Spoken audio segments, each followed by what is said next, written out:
energies to cause harm to someone else. This will be the worst karma. You never misuse this. Some of you think you will do a great thing by healing somebody. If every moment of your life you have solved the karmic puzzle 90%, remaining 10%, I am there. Karma means action. There are four types of action: physical, mental, emotional and energy. Of all these things, the energy action is the most important one and the most enduring one and the most liberating one if you do it the right way. If you do it the wrong way, the energy action, which is improper, can have far more impact upon one's life than the improper physical actions, improper mental actions, improper emotional actions. So what do I mean by improper energy actions? One thing is, unfortunately, I had to witness a few things which I did not wish to witness. Certain people trying to misuse a little flexibility in energy that came with certain practice of yoga or a certain initiation especially. There are some over-smart people that when you initiate them, when it's fresh, when they're bursting with energy, they want to use it for something else. They want to channelize it to impress their neighbors or to make some money out of it or in some way use it. What was offered to them for their well-being, they try to do something else, that can happen. Or a better example would be, see, there are many ways you can perform negative action. One thing is, let's say you sat here and thought that somebody that you don't like must die, or you even thought how to kill them. It has a certain level of impact on you. On another level, you had a thought, but not just a thought, the strong emotion. Now it has a much deeper impact upon you. You acted upon this thought and emotion and you actually performed the action, then it has a much deeper impact on you. Now, you understand that if you perform these actions, there may be consequences, so you found another way. You found somebody who will do certain type of energy action through which the person that you don't like will die. There is an entire science like this.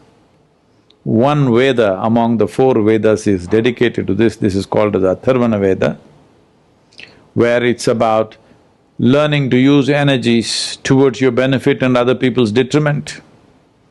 You've heard of words like black magic, voodoo and billi shunyam and whatever else you call it, where people have learned to use energies to cause harm to someone else.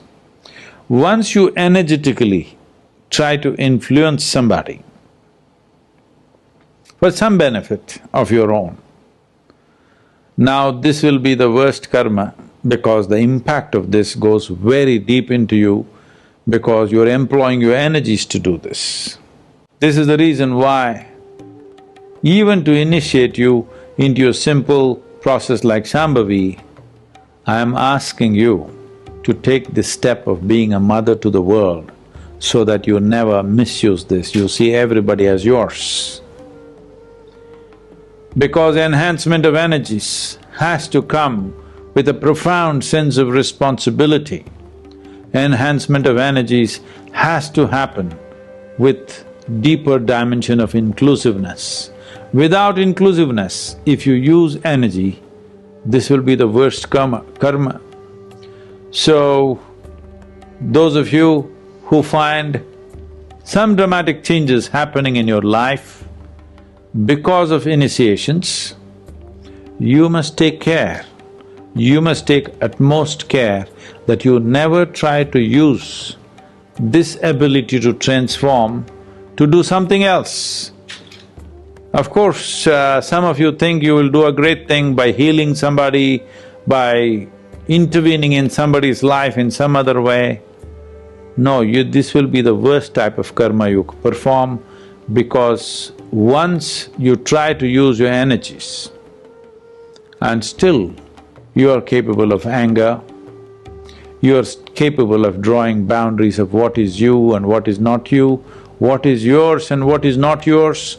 When these things are still there, you should never ever try to do anything energetically, because this will be the most impactful karma that you will do.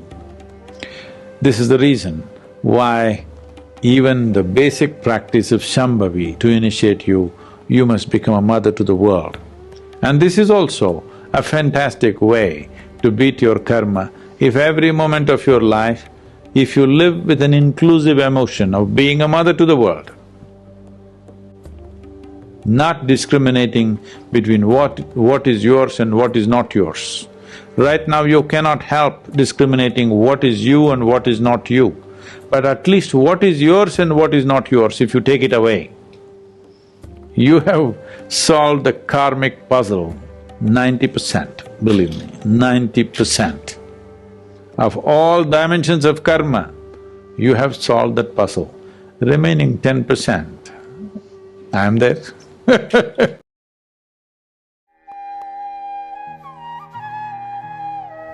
For one who is seeing this life as a stepping stone for a larger possibility, for him there is no failure.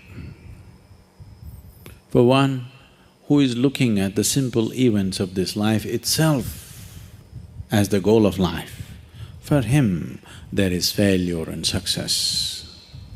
If you're just seeing this life as a stepping stone for a larger possibility, if you have a good deal, you use that for your well-being. If you have a bad deal, you use that for your well-being. The economy was on the boom, when every fool could be successful. No, it didn't take much. When the economy is on the boom, everybody gets carried, isn't it? Now there has been a meltdown. Now it takes something else to be successful.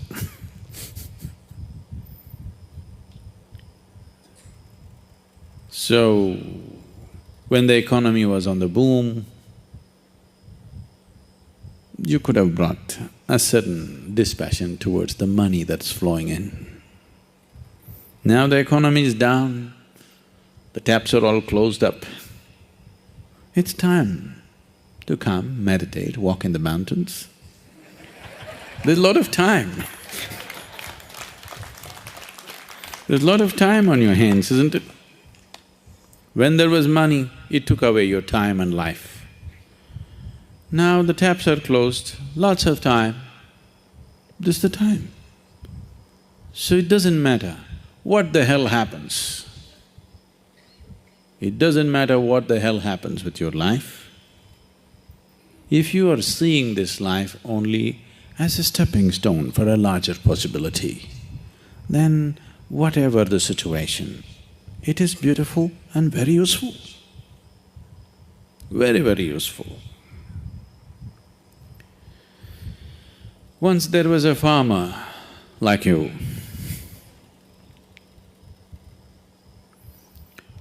who was tired of various natural factors ruling the quality of his crop. So one day he called Shiva.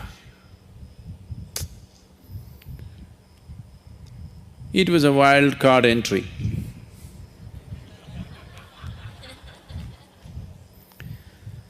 So he found excess. And Shiva said, what? He said, I'm tired of all the natural nonsense happening. Obviously, you're not a farmer. I know from history that you were a hunter. You were not a farmer. You don't know what it means to farm. Why don't you leave the nature in my hands? I'm a farmer.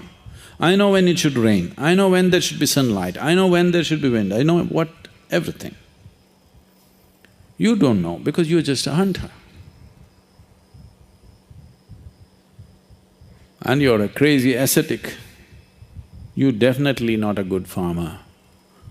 The wrong times it's raining, at wrong times things are happening. You leave it to me. Shiva was one of those moods, he said, okay, nature is in your hands.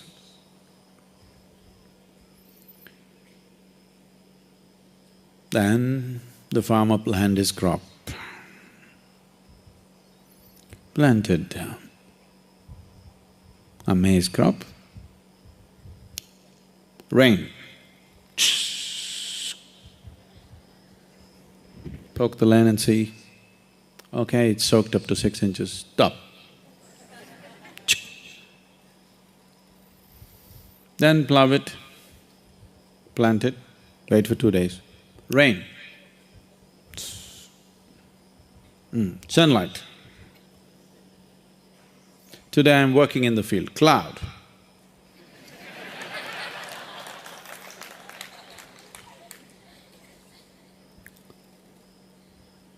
So everything just happened the way he wanted. A beautiful maize crop came. He was overjoyed, see. It's good.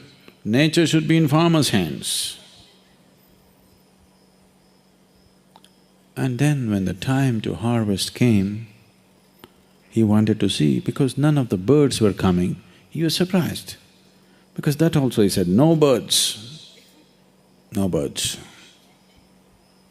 Then he went and opened and saw nice, big everything, but you opened and saw no grain inside. Then he thought, what the hell is this? What did I do wrong? Then he couldn't figure out, because rain, water, sunshine, everything he managed properly. Then again he went back to Shiva. But he was in this condition. He waited for many years for him to open his eyes. By the time these many years, the fields and the family, everything went to… But he wanted to know the answer. What went wrong? He's farmer first. Then when Shiva opened his eyes, he asked, I did everything right, but there is no grain. Did you sabotage my crop? Shiva said, I've been watching. You were in charge, so I didn't want to interfere. The rain was great, the sunshine was great, everything was fine, but you stopped all the winds. I used to always send fierce winds which would threaten your crop. But because the plants felt pushed and threatened, they put their roots deeper into the earth. So grain happened. Now you have great maize crop. No maize? So, various situations in your life, either you can use it to make yourself stronger and better, or you can sit and cry. This is the choice you have. Everything. It doesn't matter what happens. The most horrific event happened in your life, that also can be used for your growth and your well-being, if you have clearly seen the small events of your life. When I say small events, I mean your business, your marriage, your children, all those big things. All these things are just a stepping stone. This is not new to you, because in this culture, they put this into you for centuries, for millenniums. They told you, your life is about mukti. Your marriage, your business, your social life, these are all just means to get there. Either you go with it or you go without it. But Whether you are a sannyasi or you're in the samsara, your only goal is mukti. Yes? The goal was not just for the sannyasi, for everybody it is mukti. If you can walk alone, you walk alone. You want party going with you, you walk with the party. That's your choice. You want to get there quick, you walk alone. You want to go there having picnic on the way slowly, you go with people. Choice is yours. But the important thing is, whatever the hell you're doing, there's only one goal. So if you have set this up, then all the events of life, everything is beneficial. The boom is beneficial, the meltdown is even more beneficial actually. It is also ecologically very good, you know, the meltdown. No?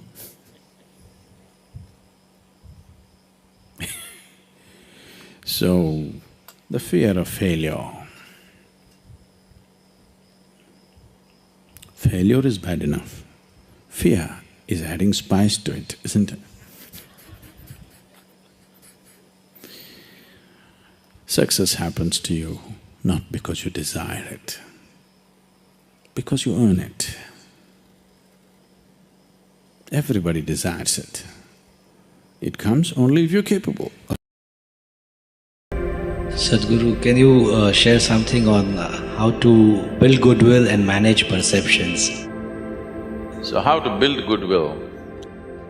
I was doing a program for one of the top, really one of the largest multinational company in the world. Top 25 executives, it's a 2-day event. I had 9 volunteers with me. Isha Foundation is a completely volunteer-run organization.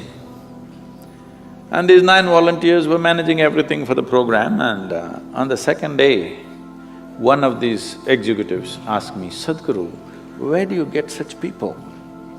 Because they are always looking for attrition, you know. "Where do you get such people?" I said, "You don't get them, you got to make them." "How do you make them?" I said, "You have to make them fall in love with you." "Oh, how do we do that?" I said, "First you must fall in love with them." Then they say, "Oh, they don't pay us for that." So that's all it is.